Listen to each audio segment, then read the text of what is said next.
A science story, huh? These NYU scientists, I felt right. But I was so and I just thought, well, I had figured it out It was that golden moment. because science was on my side.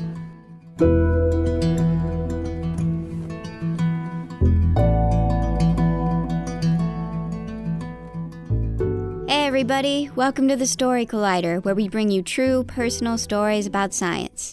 I'm your host, Erin Barker, and this week we're presenting stories about strangers and the roles they can play in our lives. Our first story is from Dale Okorodudu. It was recorded in April 2019 at Wild Detectives Bookstore in Dallas, Texas.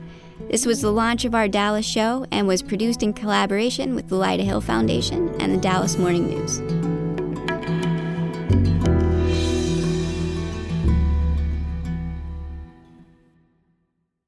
All right, the year is 2005.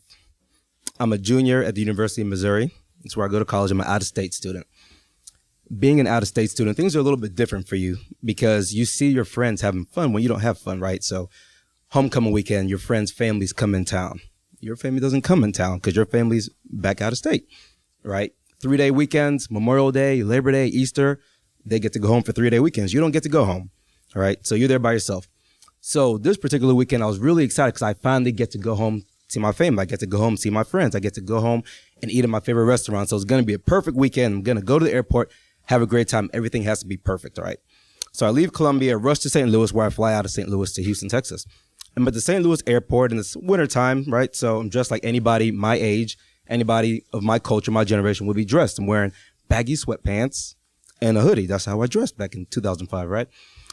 I get on the airplane. I fly Southwest. I like open seating, and I'm a window guy. I get on the airplane. I sit next to the window, grab my seat. And in order for this trip to be perfect, I have to make sure that I have leg space. Okay, so what does that mean? You guys have all done it. I know you've done it. I grab my laptop bag, and I set it in the seat right next to me to reserve that seat, okay? But that's not the important part. The important part, after you reserve the seat, you got to make sure you stare straight down at your feet, avoiding eye contact with everybody. So I'm sitting there just staring and staring and staring. And here's the deal. You can't look up until the captain comes on and says, prepare for takeoff, right? So I'm standing there just staring and staring, and it's not coming. I'm like, what's going on? Let me take a quick glance up real fast, and let me see if the aisles are clear, if I can look up. So I glance up, and it's like slow motion. It's like, no. And I see somebody lock eyes with me, and like, man, she got me, she got me, she got me. And then she does a little, I know what that means. That means that's my seat, right? So I said, okay, whatever. I'm a nice guy. I take my laptop off the seat, slide it under the seat in front of me, have a seat. We exchange pleasantries. Hey, how are you doing? Hey, how are you doing? Shh, plane takes off. We're in the sky. I'm like, okay, it's going to be a great flight. And then she decides to have a conversation with me. But it wasn't a conversation. It turned out to be a verbal assault on me. So she takes a look at me. She says, what are you wearing? I'm sorry, I don't understand the question, ma'am. Why don't your clothes fit you? Why are your clothes so big? Well, ma'am, this is just how I dress. This is what I have. I bet you sag, don't you? That hoodie, you think you're cool. You're one of those hip hop guys. Well, ma'am, it's Missouri. It's cold outside. I'm flying home. I want to be comfortable. Why do you talk like that? Why do I talk like what? You must think you're cool. Yo, hippie, hip hop. Ma'am, I'm sorry. I don't know what you're talking about. And this is what really got me. She looks at me and she says, you're never going to be successful. Nobody's ever going to take you seriously. I'm like, really? Wow. From the 10 minutes you've known me on this airplane, you know that nobody's going to take me seriously. And I got off that plane. I went home. I remember talking to my mom and my dad and just thinking, wow, is this what people think when they see somebody that looks like me? Maybe somebody who dresses like I do, somebody who speaks like I do, somebody in my skin tone. Is this what they really think? I don't know. So in that time period, I was feeling a lot of doubts. She introduced insecurity in my life. Whatever. That's in the past. Fast forward 3 years. Now I'm a second-year medical student. So little did she know that the kid she was sitting next to was a straight-A student in college, right? Little did she know that the kid she was sitting next to had already got accepted to medical school. So I'm a second-year med student, and in my med school class, out of 96 students, 2 of us were black men. Only 2 of us when I started med school. And we learn a variety of different ways in med school. One of the ways we learn is in small groups. And in our small groups, they give us a clinical case. So, for example, they might say, Erin Barker is a something-year-old woman who has whatever that diagnosis she said was, right? And they give you the case, and then it's your job to crack the case, and you learn from the case. You pull out as much medical knowledge as you can from the case. So I'm in my small group session, and, we're at it, we're cracking at it, and we're trying to solve this case. And then my supervisor and professor in the room says, hey, you guys want to hear a joke? I'm like, yeah, come on. We all want to hear a joke. Let's ease the tension. Let's take a little break. So I don't remember the joke, but I remember the punchline. He starts telling the joke, and he's building up, getting to that punchline. Drum roll, brrr, N-word, N-word, N-word, N-word, N-word, N-word, N-word, N-word. It was this quiet. It was just like this in a room. And, the first year of med school, I was a class president. And second year, I had some leadership positions. So, I had a little bit of respect on campus. So you can imagine what happens, right? After the joke, all eyes go from professor. They lock in on Dale like a torpedo, right? Everybody's staring. What's Dale going to do? What do you do in that situation? What do? You got to think about it. Me, medical student. Him, professor. He has academic authority over my life.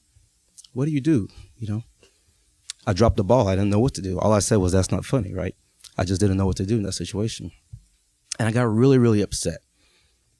I didn't get upset because he said the N-word. That didn't bother me. I've been called the N-word. First time I was called the N-word, I was 7, 8 years old. That didn't bother me. But what bothered me was the fact that I couldn't do anything about it. At least I felt like I couldn't do anything about it. I felt powerless. That's what made me so upset with that situation. Whatever. That's in the past. Fast forward. 2 years down the line, 1 to 2 years down the line, I'm doing my clinical rotations now. My supervising physician says, hey, Dale, why don't you go in the room, see Mr. So-and-so, get the clinical encounter going. I said, sure, I can do that. I've done this before. I walk in the room, say, how you doing, sir? My name is student Dr. Dale Okorodudu. I'm working with Dr. Such and Such. She said I should go ahead, come in the room and start the examination. Your name is what? Dale Okorodudu. Oko what? Okorodudu. Did you say Dudu? Yes, sir. Dudu is in my last name. I understand that. Yes, sir. What kind of name is that? Well, sir, it's a Nigerian name. Nigeria? Do you guys have medical schools in Nigeria? I'd have a response for that one. Do you know how to use that thing around your neck? Are you sure? And he looks over to his daughter. Honey, I'm not sure you can take care of me. Hey.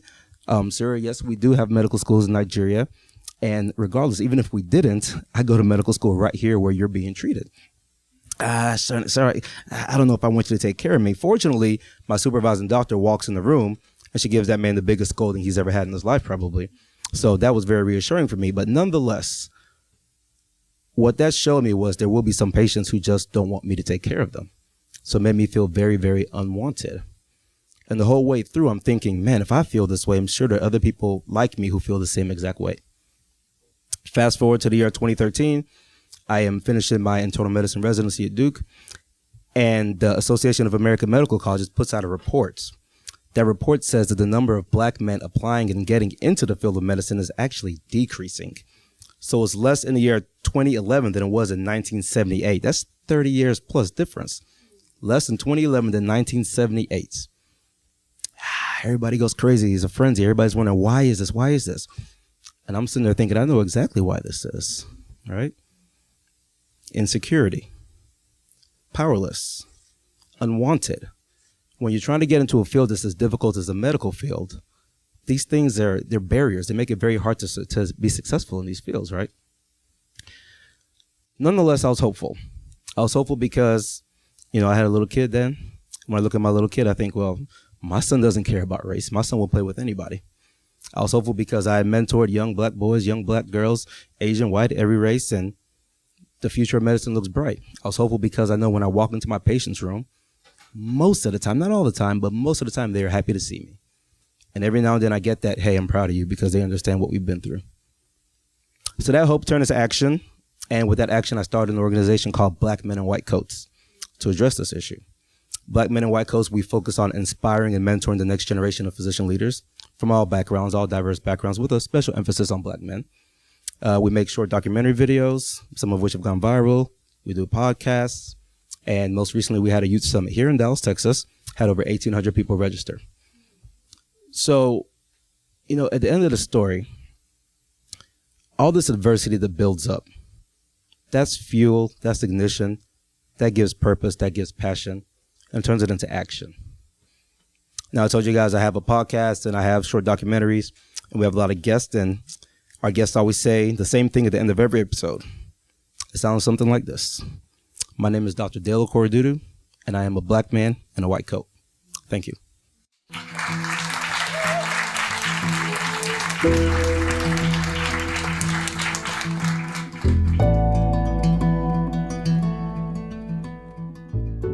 That was Dale Okorodudu.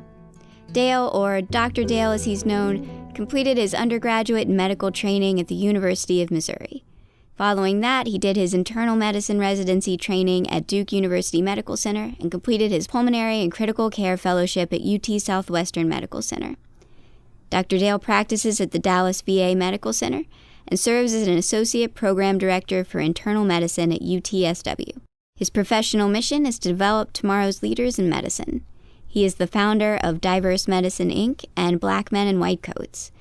Dr. Dale enjoys spending time with his wife, children, and church family. Just a reminder before we proceed to our next story, we are offering live online shows nearly every week of the month. You can find out more at storycollider.org. Tonight, we will be hosting an evening of stories from Washington, D.C. So if you miss our regular D.C. hosts, Shane and Miriam, you can check that out online. Once again, storycollider.org. Also, signups are starting for our October workshops soon. If you want to get a spot in those, act fast, they sell out. I will also be leading an elective on how to tell stories about medical conditions and illness. So if you're looking to tell a story about your experience with medicine or illness, maybe sign up. We'll have a lot of fun. Once again, storycollider.org for more information. What's the best way to learn a new language? Immersion. But sometimes that's not in the cards. But you can still learn a language the second best way, and that's with Babbel. Now, I might only be 1 week into learning German with Babbel, but I'm so excited to start being able to speak German with my mom. With Babbel, you can learn everything you need to have real-world conversations, and all it takes is just 10 minutes a day. One study found that using Babbel for 15 hours is equivalent to a full semester at college, which is bonkers. But Babbel is conversation-based learning with science-backed cognitive tools like spaced repetition and interactive lessons created by real language teachers and voiced by real native speakers. So here's a special limited-time deal for our listeners. Right now, get up to 60% off your Babbel subscription, but only for our listeners at babbel.com/story. Get up to 60% off at babbel.com/story. Spelled BABBEL.com/story. Rules and restrictions may apply. Our next story today is from Laura Yvonne Bulk. It was recorded in November 2019 at the Fox Cabaret in Vancouver, British Columbia.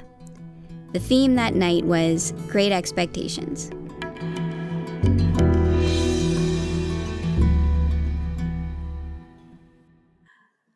So I'm feeling great.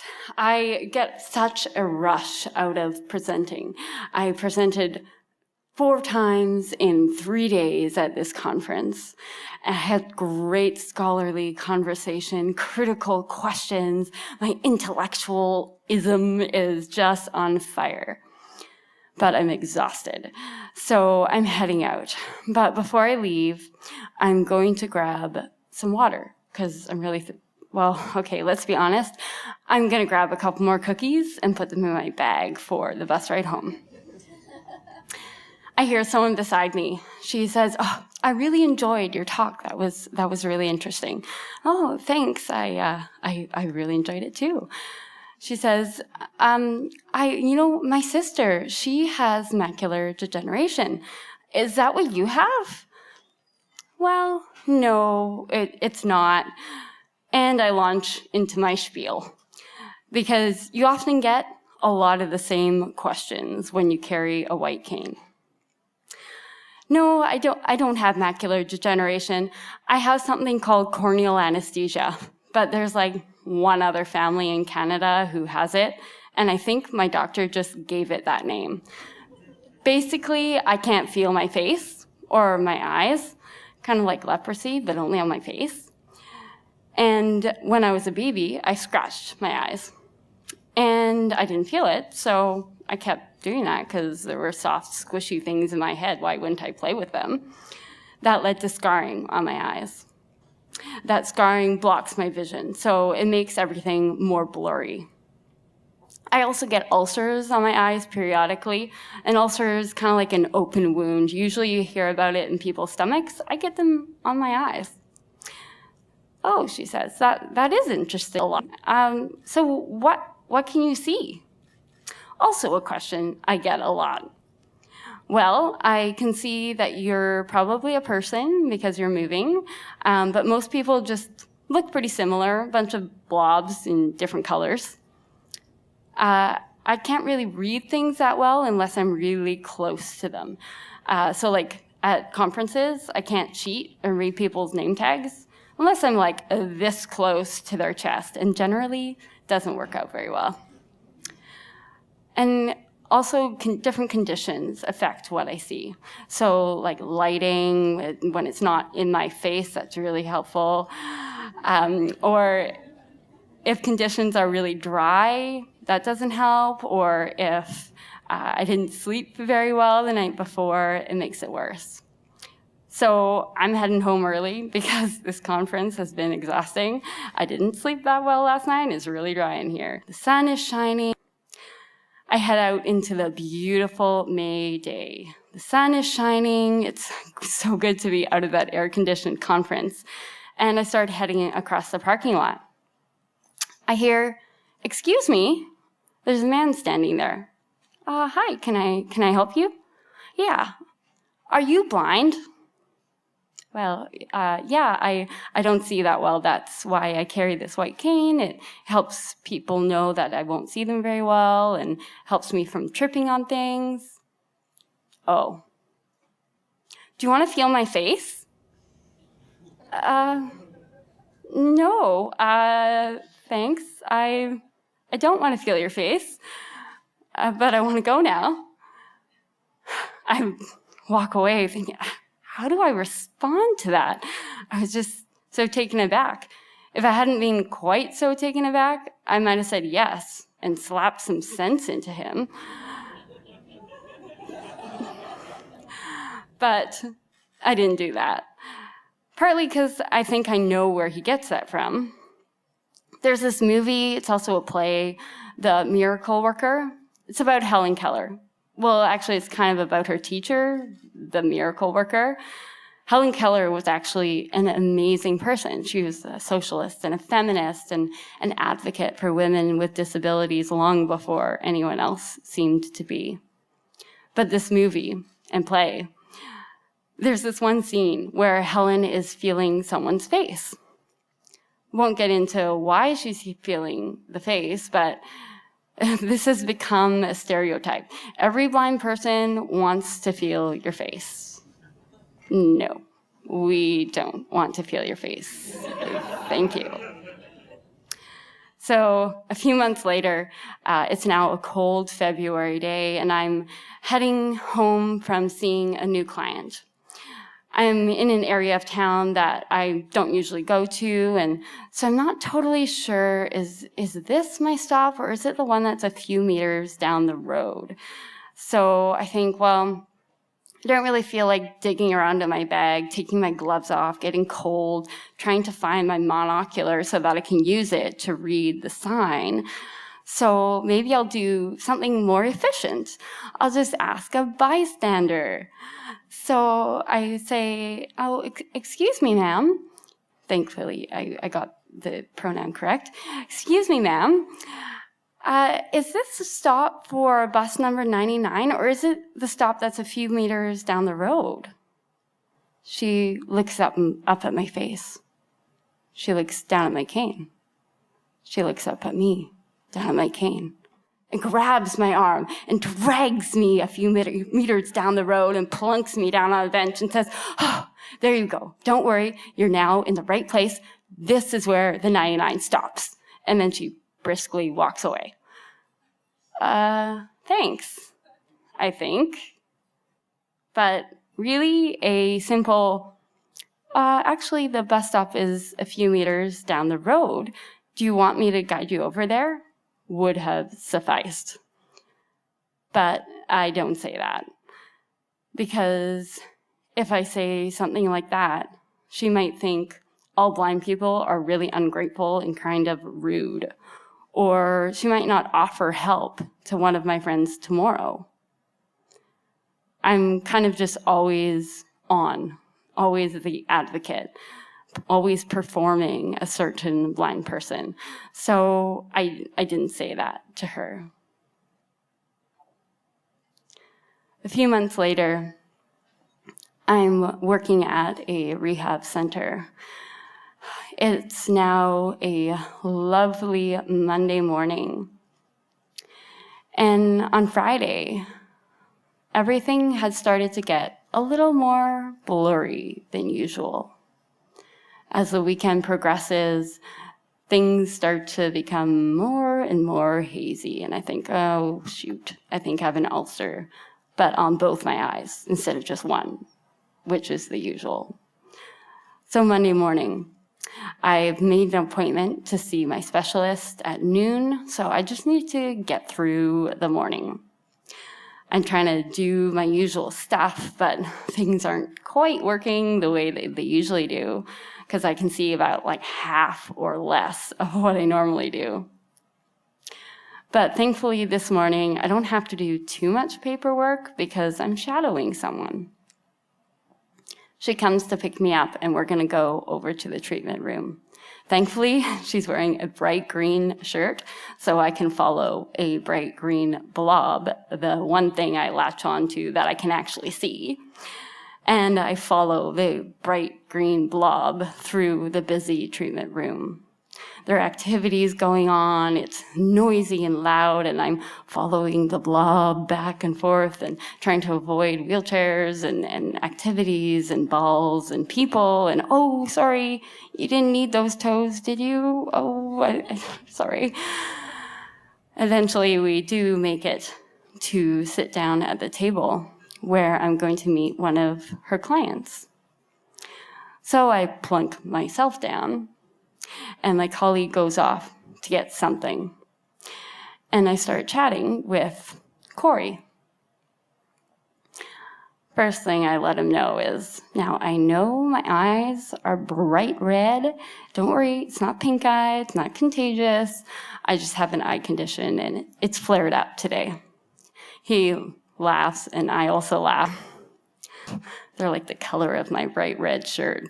Yeah, they are. We start chatting about what we enjoy in life, what we like doing, the weather. And at one point I see there's a piece of paper on the table. And so I grab it thinking, oh, I wonder if I'm supposed to have a look at this. What does it say? So I look at it and I get it really close to my face and realize, I say, that's not going to work today.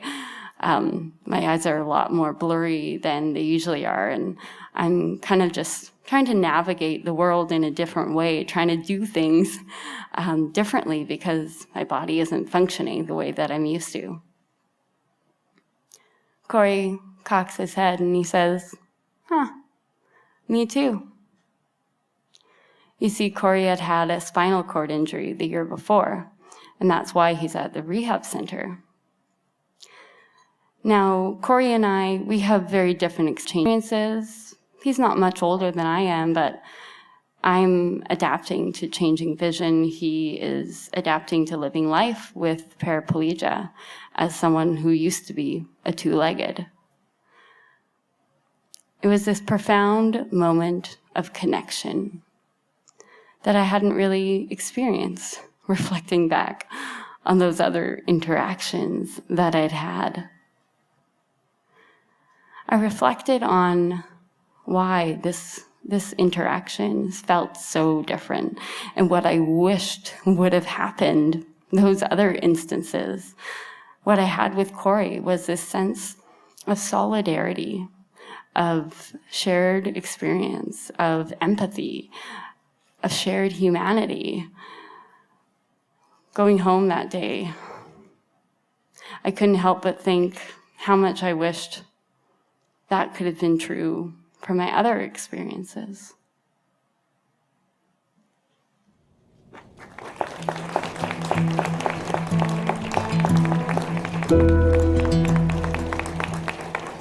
That was Laura Yvonne Bulk. Laura is a friend, learner, woman, teacher, disabled person, occupational therapist, Christian, artist, scholar, advocate, and activist. Her work focuses on enhancing understanding across and within diversity and promoting human flourishing. As a public scholar, Laura aims to benefit the wider community in the academic and clinical communities, making purposeful social contributions and employing innovative forms of collaborative scholarship.